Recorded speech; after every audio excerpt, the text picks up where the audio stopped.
What's up, everybody? I'm Jason, and this is Tennessee Mountain Homestead. It's Thanksgiving Day. Ethan and I are gonna take our tractors, Private Pile and Blackout, up the mountain trail.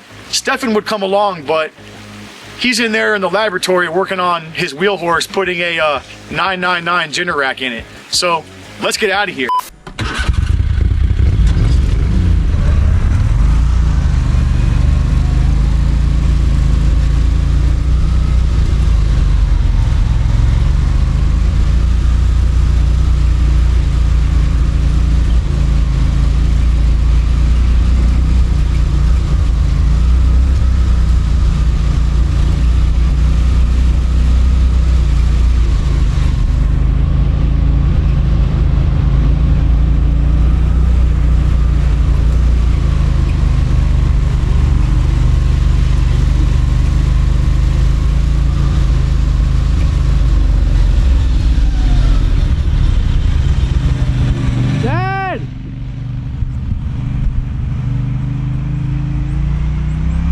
Well, it's only been a couple minutes since we started up the trail, and we got right here to the steep part. We call this the steep part because it's probably the steepest part we have on this trail, and it's always a concern coming up this, especially when it's a little bit muddy like it is right now. And we've already done this a couple times today, and Ethan didn't have any problems.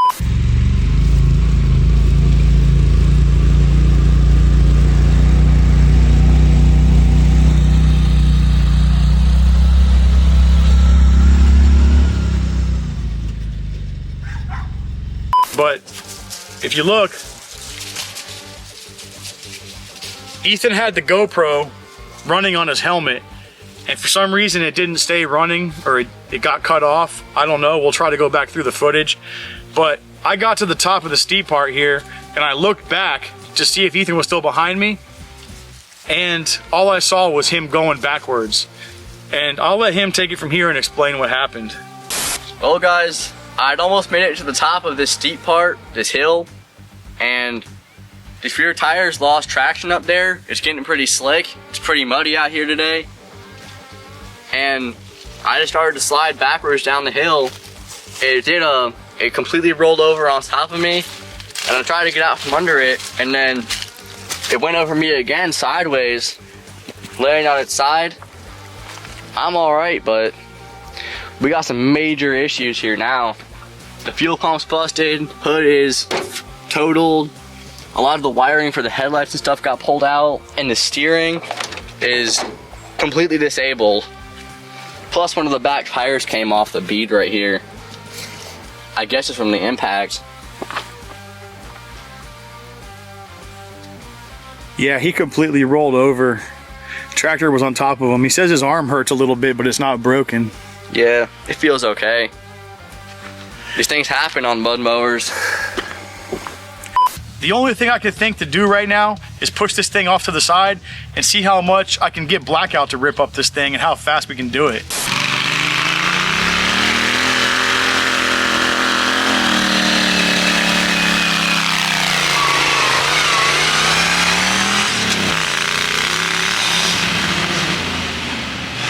It's been a couple hours later, and Private Pile is down for the count. Ethan's gonna fix it, but we don't have time today. However, Steffen has gotten the Wheelhorse into running condition. Now it's not 100%, and he still has more work to do on it. Like, the hood's welded shut, let's just put it that way. But it runs. So that's a 999 Generac with a Nibby carburetor. And we're gonna go ahead and go back up the mountain. There's a tree that's fallen across the path. We're gonna try to clear that and see what we can get into. Let's go.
All right, guys, we're at the base of the last hill before we get to the top of our property on this trail. And behind Ethan right now, there's a big tree that fell across the trail. So we need to go up on foot. We can't get past it with the mowers, but we need to get up there and get the chainsaw from our campsite. Anyhow, as you guys just witnessed, the Wheelhorse here has elevated to beast mode. Steffen says the 999 is off the chain, and I was behind him. It got a little squirrely going down the straightaway here, but I can tell you he was going pretty fast. We were probably doing 25 miles an hour up just now. Anyways, I'll let Steffen explain what's going on with this. First of all, guys, like Dad just said, this tractor is off the chain now. That motor it's about twice the horsepower of what it used to be, and you can feel every bit of it. Going up hills, this sucker it just rips, guys. It's had multiple modifications done, not just the engine. I've got an engine plate in here now. I strengthened up the dashboard. I actually did an 8 to a 5 pulley swap. That way it gets a little more miles per hour out of that horsepower.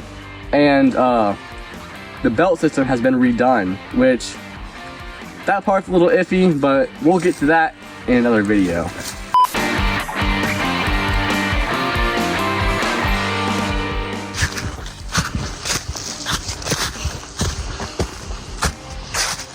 So this is that tree that fell across the path. There's really no way around it, but we're gonna go ahead and clear this so that we can take our mowers and rip up this last 2 parts of this trail. This is probably the best part of the trail. It's just steep enough to be a little sketchy, and it also is a nice little hill climb, and it's plenty long with a little flat spot in the center if you want to switch gears or do whatever. So let's get busy.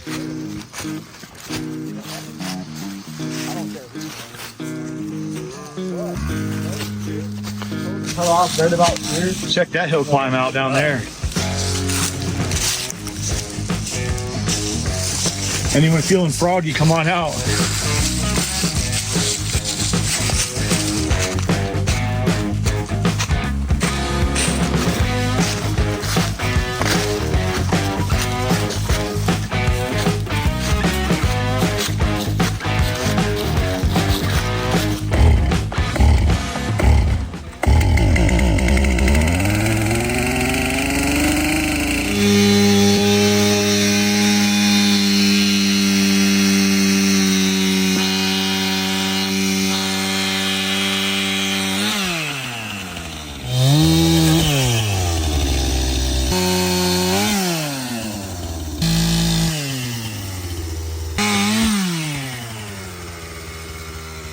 Trees out of the way, and it's time to rip.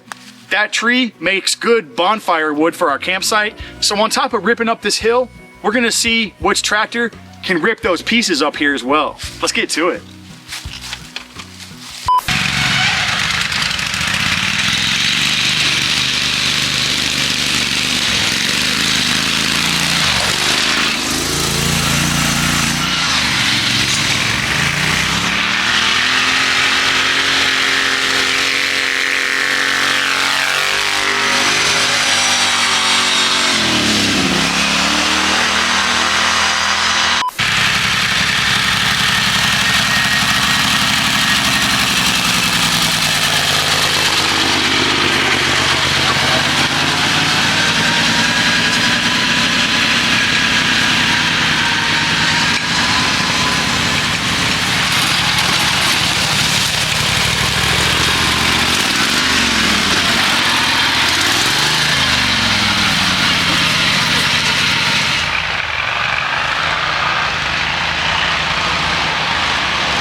We got a log attached to Blackout here, and it's probably the only one I'm gonna do today because we're losing daylight and it is Thanksgiving, so we gotta go eat dinner soon.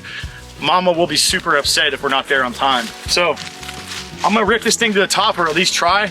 And we did pull this down to the base of the hill because right where we cut the tree down, it's too steep to like start from a dead stop on that incline. It's steeper than it looks, guys. Anyway, let's go. And Steffen will do it after.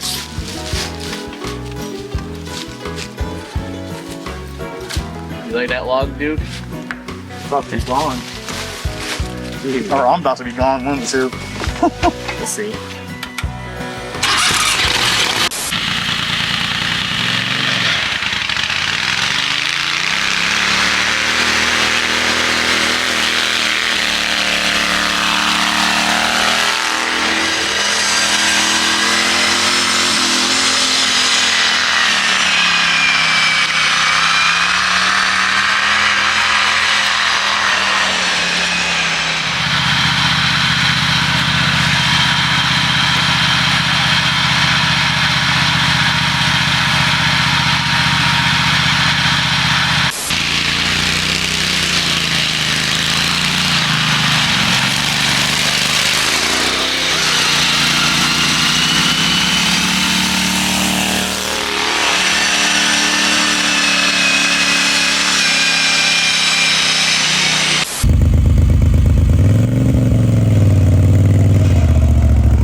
That's gonna do it for the video. These things are absolute monsters. That 999 is sick, and this built Predator 670 is even sicker. Hey! Today was supposed to be Blackout and Private Pile. Unfortunately, Private Pile left the chat, and Ethan is still behind the camera. He's A-okay. He didn't get hurt. His arm's a little sore, but we're gonna save that for another video. We're gonna go ahead and go back down the trail, get to the house, and have some Thanksgiving dinner. As always, I'm Jason. I'm Steffen. You're watching Tennessee Mountain Homestead, and we'll see you on the next one. Happy Thanksgiving.